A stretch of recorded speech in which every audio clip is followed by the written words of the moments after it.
Hello my friends, Nitesh Chauhan स्वागत करता हूं आपका अपने परिवार प्रतियोगी परीक्षा में। आज हमारी क्लास होने वाली है क्लास 17। टॉपिक है पार्लियामेंट। पार्लियामेंट टॉपिक थोड़ा बड़ा है और पिनेकल पीवाईक्यू सीरीज चल रही है जिसमें कि हम आज आपको बताएंगे आज के 25 क्वेश्चंस, वो भी केवल 10 से 12 मिनट में। आइए शुरुआत करते हैं। पहला क्वेश्चन से पहले मैं आपको ये समझा दूं, ये बुक जो मैं आपको दिखा रहा हूँ 4th एडिशन एसएससी सामान्य अध्ययन, यही मैं करवा रहा हूँ और ये हिंदी माध्यम की बुक है। इसलिए मैं हिंदी में करवाता हूँ कि लोगों को, बच्चों को ज़्यादा समझ में आए। जिसको भी इंग्लिश में समझना है वो इंग्लिश में क्वेश्चन भी मैंने अपने क्वेश्चन में दे रखा है, उसे पढ़कर समझ सकते हैं और मैं क्या बोल रहा हूँ उससे समझेंगे। ठीक है, आइए पहले क्वेश्चन पे आते हैं। क्या कह रहा है पहला क्वेश्चन? कह रहा है नीचे दिए गए कथनों में से कौन सही है? Which of the following statement is correct? तो CHSL में पूछा गया क्वेश्चन है, मॉर्निंग शिफ्ट में 2020 में पूछा गया क्वेश्चन है। कोर्ट मार्शल द्वारा दी गई सजा या सजा के संबंध में माफ़ी देने की शक्ति राज्यपाल के पास नहीं होती। दूसरा ऑप्शन है, नहीं है, राज्यपाल के पास नहीं है। दूसरा ऑप्शन है कोर्ट मार्शल द्वारा दी गई सजा का संबंध में माफ़ी देने की शक्ति राष्ट्रपति के पास नहीं है।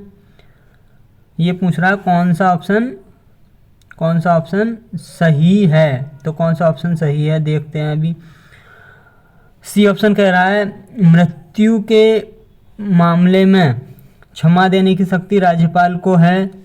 या फिर चौथा ऑप्शन कह रहा है मृत्यु की सजा को निलंबित करने, हटाने या हंगामा करने की शक्ति राज्यपाल के पास है। तो पहला ऑप्शन सही हो जाएगा हमारा, पहला ऑप्शन सही हो जाएगा क्योंकि ये सही है, राज्यपाल के पास शक्ति नहीं होती। ठीक है, राज्यपाल के पास कोर्ट मार्शल को माफ़ करने की शक्ति नहीं है। आइए नेक्स्ट क्वेश्चन पे बढ़ते हैं आगे। आज का दूसरा क्वेश्चन, भारत के राष्ट्रपति को महाभियोग की प्रक्रिया शुरू की जा सकती है। महाभियोग की प्रक्रिया शुरू की जा सकती है। तो ऑप्शन दे रखा है आपका राज्यसभा लेकिन लोकसभा में नहीं, संसद के किसी भी सदन में। तीसरा ऑप्शन लोकसभा लेकिन राज्यसभा में नहीं। चौथा ऑप्शन है लोकसभा, राज्यसभा या कोई राज्य विधानसभा में। तो कौन सा ऑप्शन सही हो जाएगा? बी ऑप्शन सही हो जाएगा, बी ऑप्शन सही हो जाएगा। ठीक है, बी ऑप्शन सही हो जाएगा। आइए आगे बढ़ते हैं। संसद की ऑप्शन है संसद के किसी भी सदन में किया जा सकता है। ठीक है, तीसरा ऑप्शन है कोई राष्ट्रपति के आकस्मिक अवकाश के दौरान राष्ट्रपति के रूप में कार्य करता है जो राष्ट्रपति को मृत्यु के कारण उत्पन्न होता है। उस टाइम कौन कार्य करता है, ये पूछना चाह रहा है। मृत्यु के टाइम यदि राष्ट्रपति की मृत्यु हो जाती है तो आकस्मिक अवकाश के दौरान कौन कार्य करता है? तो कार्य करता है हमारा वाइस प्रेसिडेंट कार्य करता है। ठीक है, आगे बढ़ते हैं वाइस प्रेसिडेंट के बाद। नेक्स्ट क्वेश्चन, निम्न में से कौन सा वाक्य सही है? उपराष्ट्रपति राज्य के विधान परिषद को भंग कर सकते हैं। राज्यपाल राज्य की विधानसभा को भंग कर सकते हैं। लोकसभा के स्पीकर लोकसभा को भंग कर सकते हैं। राष्ट्रपति राज्यसभा को भंग कर सकते हैं। तो कौन सा ऑप्शन सही हो जाएगा? बी ऑप्शन सही हो जाएगा, बी ऑप्शन। ठीक है, क्या कह रहा है? राज्यपाल राज्य की विधानसभा को भंग कर सकते हैं। ठीक है, आगे बढ़ते हैं। पांचवा क्वेश्चन, निम्न में से कौन सा वाक्य राज्यसभा के विषय में सही नहीं है? तो इसके पास वे शक्तियां हैं जो केंद्र के विरुद्ध राज्य के अधिकार की रक्षा करती हैं। बी ऑप्शन, यह धन विधेयक में संशोधन कर सकता है। तीसरा ऑप्शन, इनके 12 सदस्य राष्ट्रपति द्वारा मनोनीत किए जा सकते हैं। या फिर चौथा ऑप्शन, यह भारत की संसद का ऊपरी सदन है। तो कौन सा ऑप्शन सही हो जाएगा? बी ऑप्शन सही हो जाएगा, बी ऑप्शन सही है। यह धन विधेयक में संशोधन कर सकता है, राज्यसभा के विषय में सही नहीं है। तो राज्यसभा धन विधेयक में संशोधन नहीं कर सकता, सही नहीं है ये, ठीक है। कर सकता है तो ये सही नहीं है, धन विधेयक में नहीं कर सकता, ठीक है। आगे बढ़ते हैं। भारत में किस वर्ष 2 सदनों वाली प्रथम निर्वाचन संसद अस्तित्व में आई? 2 सदनों वाली प्रथम निर्वाचन संसद अस्तित्व में आई, कब आई थी? तो ए ऑप्शन सही हो जाएगा, 52 में आई थी, 1952 में, ठीक है। आगे बढ़ते हैं। निम्नलिखित में से कौन राज्य के महाधिवक्ता की नियुक्ति करता है? महाधिवक्ता की नियुक्ति कौन करता है? तो महाधिवक्ता की नियुक्ति करता है राज्य का राज्यपाल करता है, ठीक है। राज्य का राज्यपाल करता है। आगे बढ़ते हैं। 58वां क्वेश्चन कह रहा है, भारत में मुख्य न्यायाधीशों की नियुक्ति कौन करता है? तो कौन करता है मुख्य न्यायाधीश की नियुक्ति?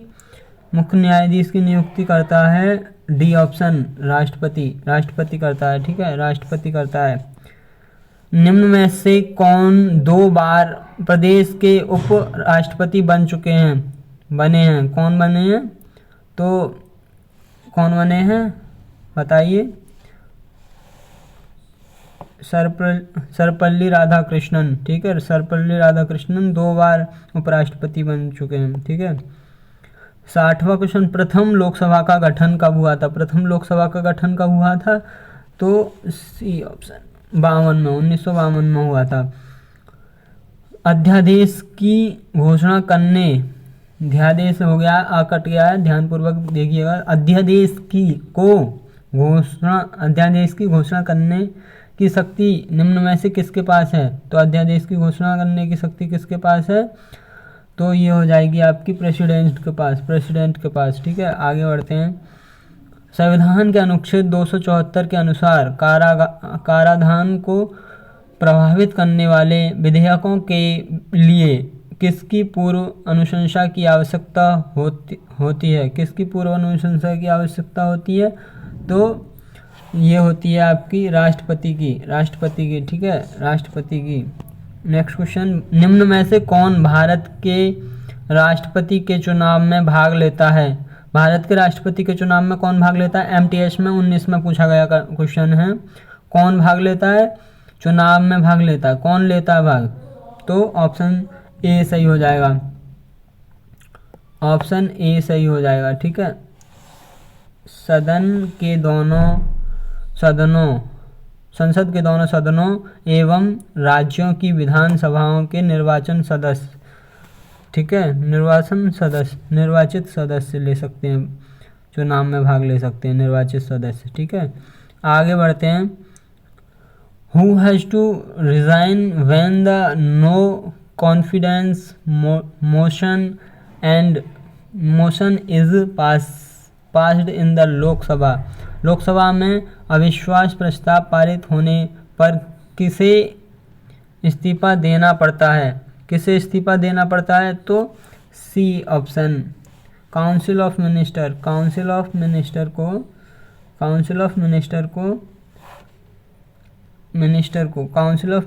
को इस्तीफा देना होता है, ठीक है। आगे बढ़ते हैं।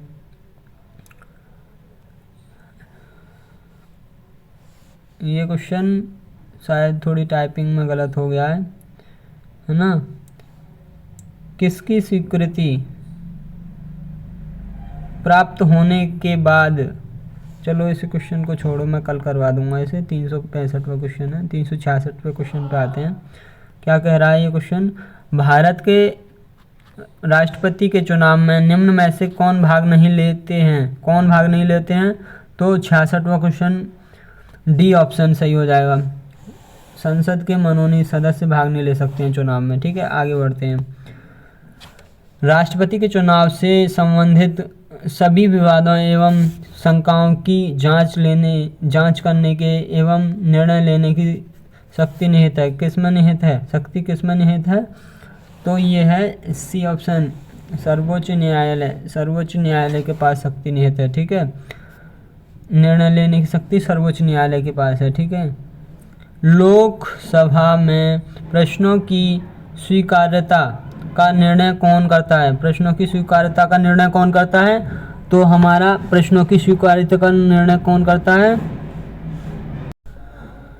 लोकसभा में प्रश्नों की स्वीकार्यता का निर्णय कौन लेता है? तो ये ऑप्शन सही हो जाएगा, स्पीकर लेता है। ठीक है, स्पीकर लेता है। आगे बढ़ते हैं।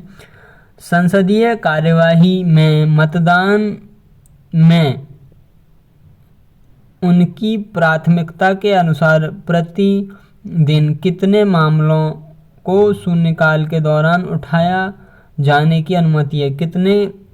कितने मामलों को उठा सकते हैं शून्यकाल के दौरान? तो डी ऑप्शन, 20 मामलों को उठा सकते हैं शून्यकाल के दौरान। 20 मामलों को हम उठा सकते हैं। ठीक है, आज का 20वां क्वेश्चन, मामले जो व्यवस्था का प्रश्न नहीं है, लोकसभा के नियम उठाया जा सकता है डैश के तहत विषय उल्लेख के माध्यम से।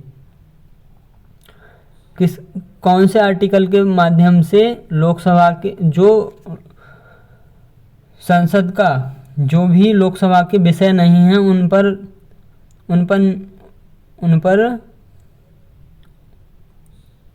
किस आर्टिकल के द्वारा उन पर प्रश्न चिन्ह उठाया जा सकता है? तो किस आर्टिकल के द्वारा उठाया जा सकता है? 70वां क्वेश्चन है, इसका आंसर है ए, 377 द्वारा हम लोकसभा में जो लोकसभा के नियमों का विषय नहीं है उस पर भी प्रश्न उठा सकते हैं, उस पर भी बातचीत कर सकते हैं। तो 377 के तहत कर सकते हैं। ठीक है, निम्न में से किस संसदीय समिति का कोई भी सदस्य राज्यसभा से नहीं होता है? किस समिति का सदस्य कोई भी सदस्य राज्यसभा से नहीं होता है? तो ए ऑप्शन, प्राक्कलन समिति का सदस्य कोई नहीं होता। ठीक है, राज्यसभा से नहीं होता कोई भी। ठीक है, आगे बढ़ते हैं। संविधान की 10वीं अनुसूची के तहत लोकसभा के किसी भी सदन की अयोग्यता से संबंधित किसी भी मुद्दे पर अंतिम निर्णय डैश के द्वारा लिया जाता है। किसके द्वारा लिया जाता है अंतिम निर्णय? तो अयोग्यता, सदस्य की अयोग्यता की संबंधित अंतिम निर्णय कौन लेता है? तो अंतिम निर्णय लेता है लोकसभा स्पीकर लेता है। ठीक है, लोकसभा स्पीकर लेता है। सर्वोच्च न्यायालय के पहले ऐसे न्यायाधीश का नाम बताएं जिनके विरुद्ध स्वतंत्र भारत की संसद में महाभियोग का प्रस्ताव पेश किया गया था। संसद में महाभियोग का प्रस्ताव पेश किया गया था। तो कब किया गया था? किनके विरुद्ध किया गया था? तो 73वां क्वेश्चन, बी ऑप्शन सही हो जाएगा। जस्टिस रामास्वामी के विरुद्ध स्वतंत्र भारत की संसद में महाभियोग का प्रस्ताव पेश किया गया था। ठीक है, आज की क्लास का सेकंड लास्ट क्वेश्चन है और लाइक सब्सक्राइब एंड शेयर जरूर करा करें, वो भी स्टूडेंट्स में करा करें जिससे कि उन्हें भी लाभ हो। उन्हें भी एसएससी की तैयारी करने वाले सभी स्टूडेंट्स को आप इसे शेयर जरूर करें। भारत के राष्ट्रपति और उपराष्ट्रपति की मृत्यु के मामले में भारत के राष्ट्रपति के रूप में कार्य करता है कौन करता है? भारत के राष्ट्रपति के रूप में कौन कार्य करता है मृत्यु के समय? राष्ट्रपति और उपराष्ट्रपति की मृत्यु के मामले में। ठीक है, कौन कार्य करता है? तो सी ऑप्शन, यदि राष्ट्रपति और उपराष्ट्रपति दोनों की मृत्यु हो जाए तो कौन कार्य करेगा? भारत के मुख्य न्यायाधीश कार्य करेंगे। ठीक है, भारत के मुख्य न्यायाधीश कार्य करेंगे। आज के लास्ट क्वेश्चन है ये, क्या कह रहा है? 1975 से 77 के बीच आपातकाल के दौरान भारत के प्रधानमंत्री कौन थे? भारत के प्रधानमंत्री आपातकाल के दौरान 75 से 77 में? तो ए इंदिरा गांधी थी। ठीक है, इंदिरा गांधी थी। Thanks my friends,